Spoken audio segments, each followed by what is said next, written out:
निकिता पाटील, वृत्तम मराठीच्या बुलेटिनमध्ये आपलं स्वागत। मराठी भाषेला काही दिवसांपूर्वीच अभिजात भाषेचा दर्जा जाहीर करण्यात आला आहे।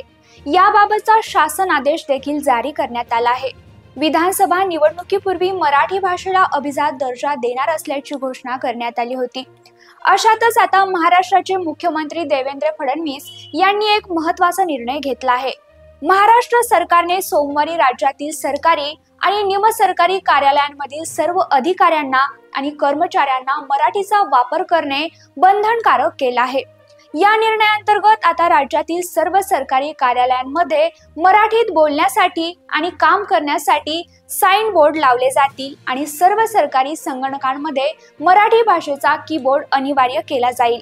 तसंच सरकारी, निमसरकारी कार्यालये, महामंडळे आणि इतर सरकारी संबंधित कार्यालयांमधील सर्व कर्मचाऱ्यांना त्यांच्या कार्यालयात येणाऱ्या सर्व अभ्यागतांशी मराठीत बोलण्याचे निर्देश देण्यात आले आहेत। हा निर्णय भारताबाहेरून आणि इतर बिगर मराठी भाषिक राज्यांमधून येणाऱ्या अभ्यागतांना लागू होणार नाही। राज्य सरकारने सादर केलेल्या अहवालानुसार जर कोणत्याही सरकारी अधिकाऱ्याने या नियमांचे उल्लंघन केले तर कार्यालय किंवा विभाग प्रभारी यांच्याकडे औपचारिक तक्रार दाखल करून कारवाई केली जाऊ शकते, असं मुख्यमंत्र्यांकडून सांगण्यात आलं आहे। राज्य मंत्रिमंडळाची बैठक 4 फेब्रुवारी 2025 रोजी पार पडली आहे। ही बैठक मुख्यमंत्री देवेंद्र फडणवीस यांच्या अध्यक्षतेखाली पार पडली। मंत्रिमंडळाच्या या बैठकीत अनेक महत्त्वाचे निर्णय घेण्यात आले आहेत।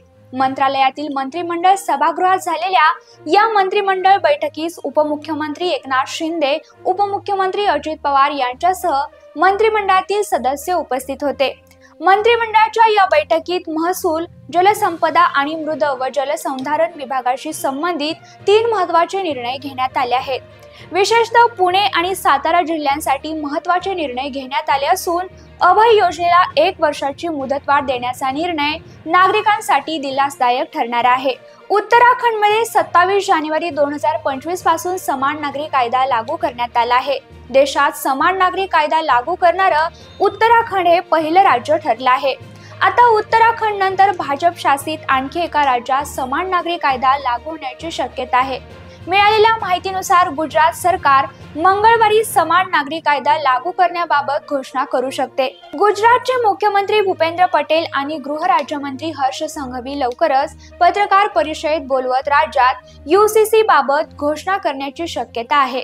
गुजरातमध्ये सध्या भाजपचे सरकार आहे। गुजरातला भाजपचा बालेकिल्लाही मानला जातो। गेल्या 30 वर्षांपासून गुजरातमध्ये भाजपची सत्ता आहे। अशातच आता आणखी एका भाजप शासित राज्यात यूसीसी कायदा लागू केला जाऊ शकतो अशी शक्यता आहे। केंद्रीय रस्ते वाहतूक आणि महामार्ग मंत्री नितीन गडकरी यांनी नुकतीच टोल बाबत मोठी घोषणा केली आहे। एक समान टोल धोरणावर काम सुरू असून यावर लवकरच घोषणा केली जाईल असं त्यांनी म्हटलं आहे। सोमवारी गडकरी यांनी सांगितले की राष्ट्रीय महामार्गावरील प्रवाशांना दिलासा देण्यासाठी रस्ते वाहतूक मंत्रालय एक समान टोल धोरणावर काम करत आहे। आता भारतातील महामार्ग पायाभूत सुविधा अमेरिकेच्या बरोबरीचीच आहे। तसेच आम्ही एक समान टोल धोरणावर काम करत आहोत अशी माहिती त्यांनी माध्यमांना दिली।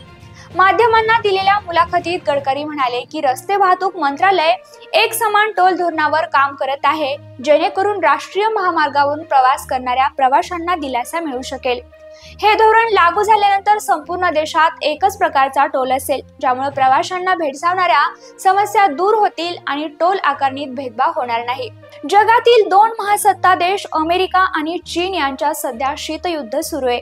शनिवारी अमेरिकेचे राष्ट्राध्यक्ष डोनाल्ड ट्रम्प यांनी एक मोठा निर्णय घेत चीनमधून आयात होणाऱ्या वस्तूंवर 10% अतिरिक्त शुल्क लागू करण्याची घोषणा केली होती।